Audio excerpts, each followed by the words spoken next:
자, 이번 두 번째 시간에는 기획에 대해서 구체적으로 한번 얘기를 해본다고 했죠.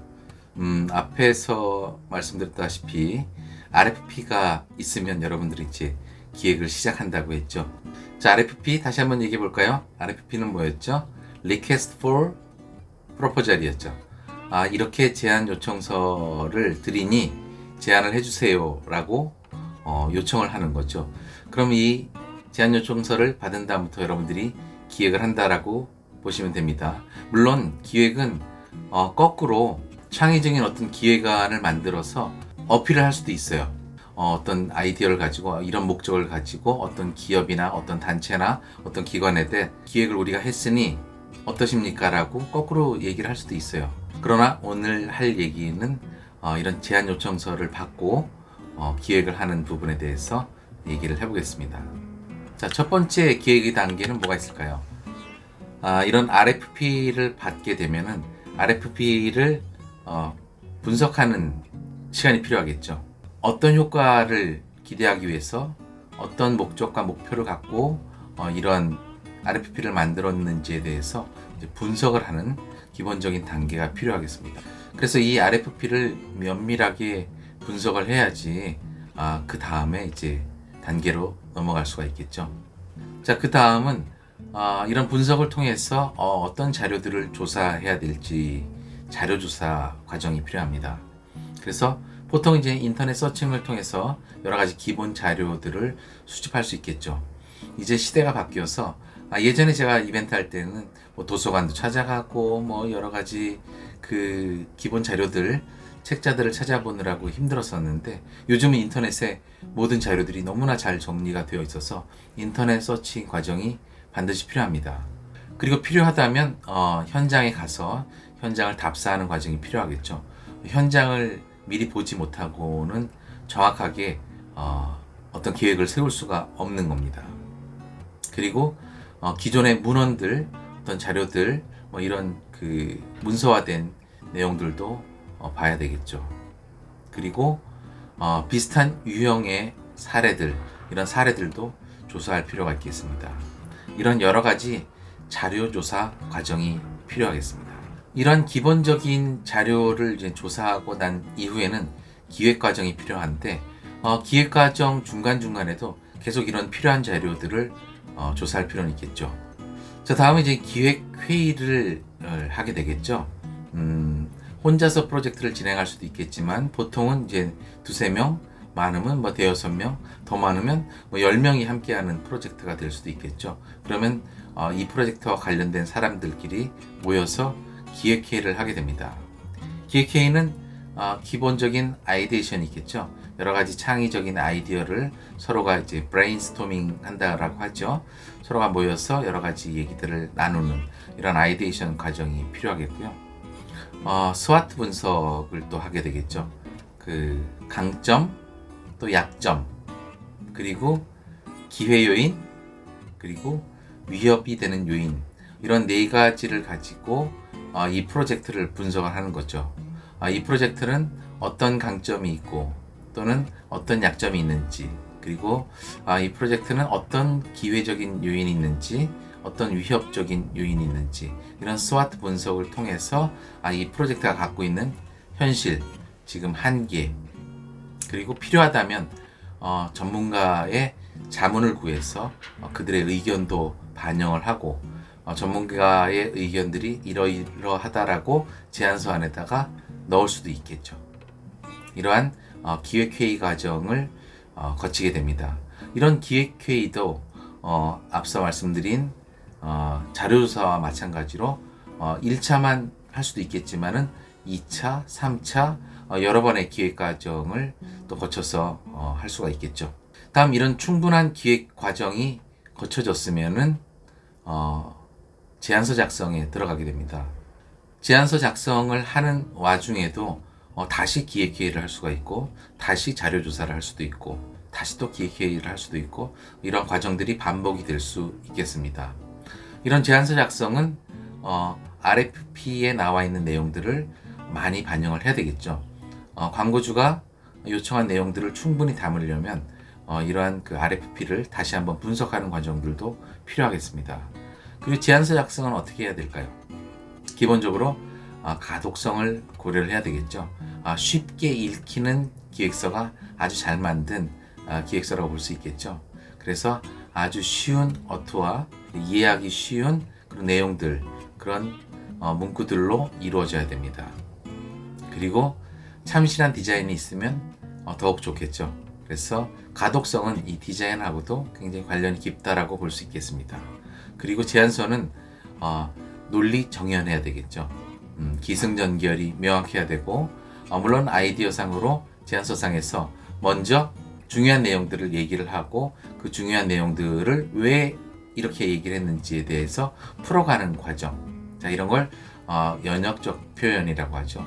그리고 여러 가지 논리들을 앞에서 내세우고, 그래서 이렇게 해야 된다라고 뒤에서 중요한 내용을 얘기하는 귀납적인 이런 방법들도 여러분들 아마 학교 다니면서 배웠을 거예요. 그래서 어떠한 논리로 어떠한 방식으로 제안서를 쓰느냐, 이 부분은 굉장히 많은 여러분들이 트레이닝이 필요한 과정인데, 이러한 제안서를 실제적으로 작업하는 이러한 과정들이 있겠습니다. 자, 다음 과정은 뭐가 있을까요? 자, 충분히 제안서를 만들면 결국에는 PT를 하는 과정이겠죠.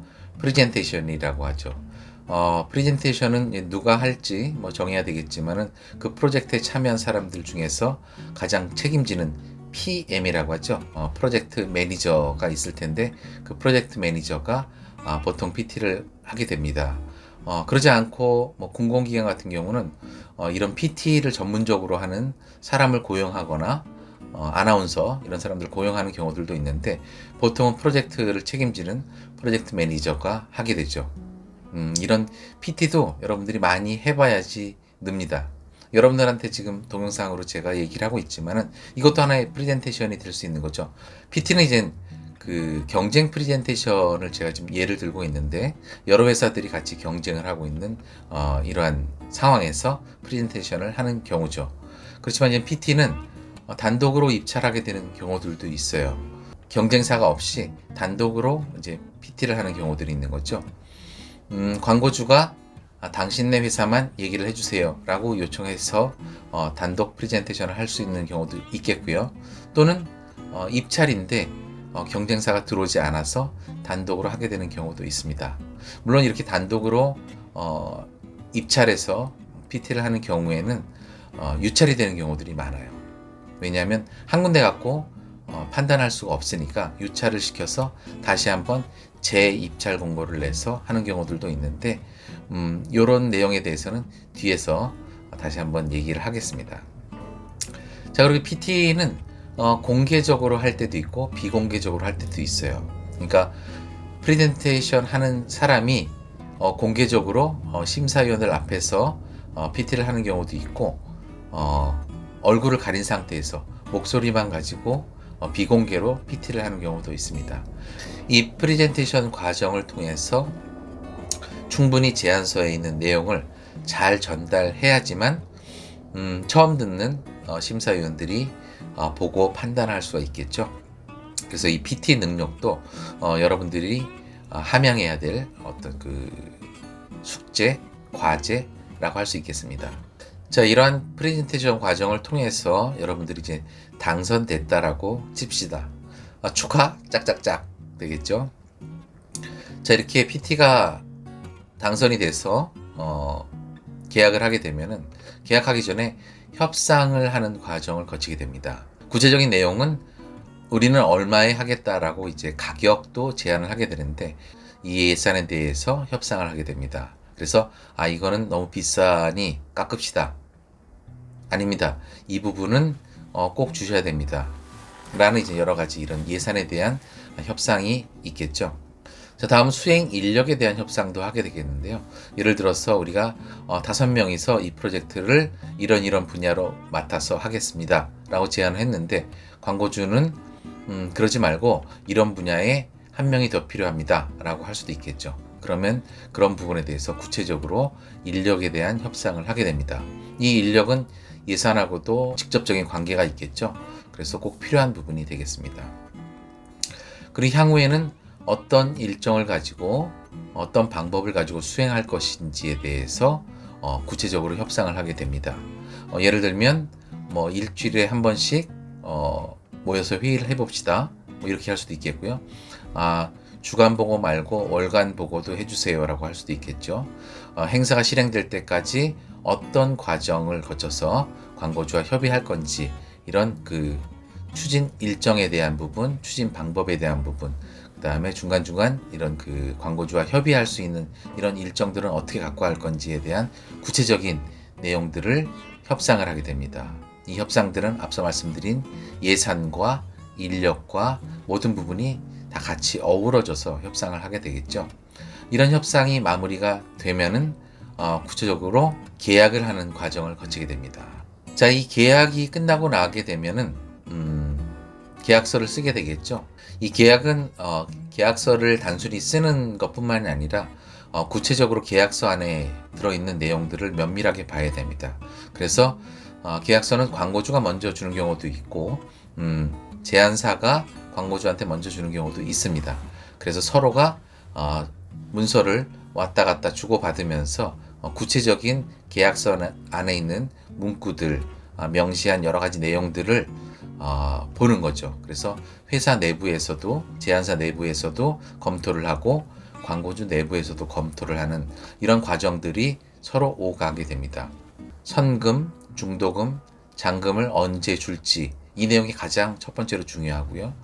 두 번째는 만약 잘못되었을 때 계약을 파기하는 조건들이 여러 가지가 담을 수 있겠죠. 그래서 이런 문제가 생길 때는 이런 페널티를 주겠다라는 내용들이 또 담기게 됩니다. 아직까지 우리나라는 갑과 을의 관계에 갑질을 한다 그러죠. 이런 부분들이 아직도 남아있기 때문에 이 계약서를 쓰는 과정에서 상당히 중요하게 고려를 해봐야 되는 게 이 계약서 내용입니다. 그래서 이 계약서에 대한 내용들이 모두 명확하게 되면은 서로 날인을 하게 되겠죠. 이 날인을 한 이후에 서로 한 부씩 나눠 갖게 됩니다. 그래서 광고주도 한 부를 갖게 되고요. 똑같은 원본을 제안사도 한 부를 갖게 되겠죠. 이렇게 계약이 완료되면은 그 다음 단계인 이제 준비 과정에 들어가겠죠. 제안사 혼자만 할 수 있는 게 아니라 여러 협력사들이 필요하다라고 앞선 시간에도 말씀드린 바가 있는데 이런 같이 협력할 여러 가지 회사들을 섭외하게 됩니다. 그리고 뭐 행사가 있다면 뭐 MC라든지 출연자 이런 섭외들도 있어야 되겠죠. 그리고 구체적인 매뉴얼 작업이 들어가게 됩니다. 매뉴얼이라는 것은 이 행사를 하기 위한 구체적인 그 방법들, 방안들을 문서로 명시화한 거죠. 그래서 이 매뉴얼만 보면은 누구라도 이 행사를 할 수 있게끔 만드는 겁니다. 그래서 우리나라는 일본의 시스템들을 참 많이 받아온 것도 있는데 이런 매뉴얼들 작업들을 굉장히 잘하고 있습니다. 만에 하나 준비하고 있는 인력이 바뀌더라도 이 매뉴얼을 잘 작성해 놓으면은 이 매뉴얼을 따라서 추진을 하면은 아무런 이상이 없게끔 이런 매뉴얼 작업을 하게 됩니다. 그리고 광고주와 구체적인 그 업무 조율 작업들이 지속적으로 이루어지겠죠. 다음은 이제 실행 과정입니다. 이제 구체적으로 이제 행사 날짜에 맞춰서 이루어지는 단계인데요. 이때는 이제 리허설들이 있겠죠. 리허설을 하기 전에는 세팅이 있을 수 있겠죠. 뭐 무대라든지 여러 가지 뭐 부대 행사라든지 여러 가지 행사를 치르기 위한 세팅 작업이 있고 리허설을 충분히 하게 되겠죠. 리허설은 뭐 전날 할 수도 있겠고 그 전날 할 수도 있겠고 당일날 할 수도 있겠지만은 이런 리허설 과정도 충분히 거쳐서 한치라도 실수가 있지 않는 그런 행사가 이루어져야 되겠죠. 그리고 행사가 잘 치러지게 되면은 행사의 마무리까지 잘 지어야 되겠죠. 철거라든지 철수 작업들까지도 마무리를 잘 짓는 이러한 행사 실행 과정이 있겠습니다. 자, 이러한 실행이 잘 마무리가 되면은 이대로 끝이 아니고 사후 관리 단계가 있습니다. 사후 관리는 일단 집행한 모든 예산에 대해서 이제 정산을 하는 과정이 있겠죠. 아까 감리라고도 얘기했지만 공공기관은 이런 감리 단계를 또 거치게 되어 있습니다. 그래서 공적인 감리 단계를 거쳐서 이제 정산을 하는 이런 과정들이 있는데, 이런 예산 관계에 대한 정산이 매우 중요한 부분이 되겠습니다. 그리고 이 행사를 치른 내용들을 전부 기록을 해야 되겠죠. 결과 보고서를 만들어서 보고하는 과정을 거치게 됩니다. 그리고 저는 개인적으로 가장 중요한 단계라고 생각이 드는데, 행사가 끝났다고 해서 광고주와 빠이빠이 하고 끝나는 게 아니고, 앞으로 또 어떤 프로젝트가 생길 수 있을지 모르잖아요. 그래서 어떤 그 신뢰의 관계를 구축하기 위해서 광고주와의 끈끈한 어떤 신뢰 관계를 구축하는 단계가 저는 가장 중요하다라고 생각을 합니다. 자, 이러한 10단계의 기획 과정이 있는데, 여러분들이 이 과정을 잘 이해해야 됩니다. 그래서 여러분들이 한번 퍼즐을 눌러서 이 영상을 보면서 그대로 끝날 게 아니고 정지 화면을 시켜놓고선 다시 한번 복기를 했으면 좋겠어요. 처음 RFP가 나왔을 때 분석하는 과정, 그리고 자료를 조사하고, 그리고 기획회의를 거쳐서 제안서 작성을 하고, 그리고 PT라는 과정을 거쳐서 협상을 하고, 협상을 한 이후에 계약을 하고, 계약을 한 다음에 행사 준비를 하고, 그리고 행사 실행을 잘 하는 과정, 그리고 그 다음에 사후 관리를 하는 이런 10단계의 과정을 잘 이해한다면 여러분들이 무리 없이 여러분들이 맡은 프로젝트를 수행하는데 어려움이 없을 거라고 저는 생각을 합니다. 여러분들이 언제 한번 적용을 할 수 있을까요? 문화이벤트 연출과의 임원을 맡았다. 그래서 MT를 추진해야 된다. 체육대회를 추진해야 된다. 이런 게 있을 때 여러분들은 기획을 하겠죠. 여러분들이 잘 한번 생각을 해본다면은 여러분들이 어떤 행사를 치르더라도, 혹은 동아리에 들어가서 어떤 행사를 맡더라도 이런 기획 과정을 잘 적용을 해서 한번 해본다면은 좀 더 완벽하고 확실한, 그리고 질적으로 훌륭한 이런 기획을 하지 않을까라고 생각을 해봅니다. 자, 세 번째 시간에는 여러분들과 아주 잘된 기획안을 가지고 구체적으로 어떻게 제안서를 만들었는지, 그렇게 어떻게 어필을 했는지, 이런 내용들에 대해서 예시를 가지고 사례를 들어서 설명할 테니까 세 번째 시간에도 기대해 주세요.